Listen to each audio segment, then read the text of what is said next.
नमस्कार दोस्तों, आपका शिव भक्ति चैनल पर स्वागत है। प्रातःकाल जब राम और लक्ष्मण ऋषि विश्वामित्र के साथ मिथिलापुरी के वन उपवन आदि देखने के लिए निकले तो उन्होंने एक उपवन में एक निर्जन स्थान देखा।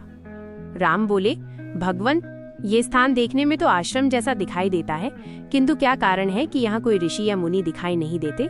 विश्वामित्र जी ने बताया, ये स्थान कभी महात्मा गौतम का आश्रम था। वे अपनी पत्नी अहिल्या के साथ यहाँ रहकर तपस्या करते थे। एक दिन जब गौतम ऋषि आश्रम के बाहर गए हुए थे तो उनकी अनुपस्थिति में इंद्र ने गौतम के वेश में आकर अहिल्या से प्रणय याचना की। यद्यपि अहिल्या ने इंद्र को पहचान लिया था तो भी ये विचार करके कि मैं इतनी सुंदर हूँ कि देवराज इंद्र स्वयं मुझसे प्रणय याचना कर रहे हैं, अपनी स्वीकृति दे दी। जब इंद्र अपने लोक लौट रहे थे तभी अपने आश्रम को वापस आते हुए गौतम ऋषि की दृष्टि इंद्र पर पड़ी, जो उन्हीं का वेश धारण किए हुए था। वे सब कुछ समझ गए और उन्होंने इंद्र को शाप दे दिया। इसके बाद उन्होंने अपनी पत्नी को शाप दिया कि रे दुराचारिणी, तू हजारों वर्ष तक केवल हवा पीकर कष्ट उठाती हुई यहाँ राख में पड़ी रहे।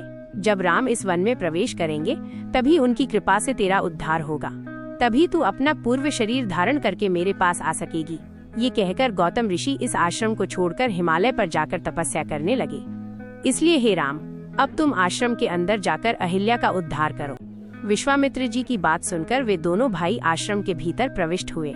वहाँ तपस्या में निरत अहिल्या कहीं दिखाई नहीं दे रही थी, केवल उसका तेज संपूर्ण वातावरण में व्याप्त हो रहा था। जब अहिल्या की दृष्टि राम पर पड़ी तो उनके पवित्र दर्शन पाकर एक बार फिर सुंदर नारी के रूप में दिखाई देने लगी। नारी रूप में अहिल्या को सम्मुख पाकर राम और लक्ष्मण ने श्रद्धा पूर्वक उनके चरण स्पर्श किए। उससे उचित आदर सत्कार ग्रहण कर वे मुनराज के साथ पुनः मिथिलापुरी को लौट आए। अगर ये वीडियो आपको अच्छी लगी हो तो लाइक, शेयर और सब्सक्राइब करें।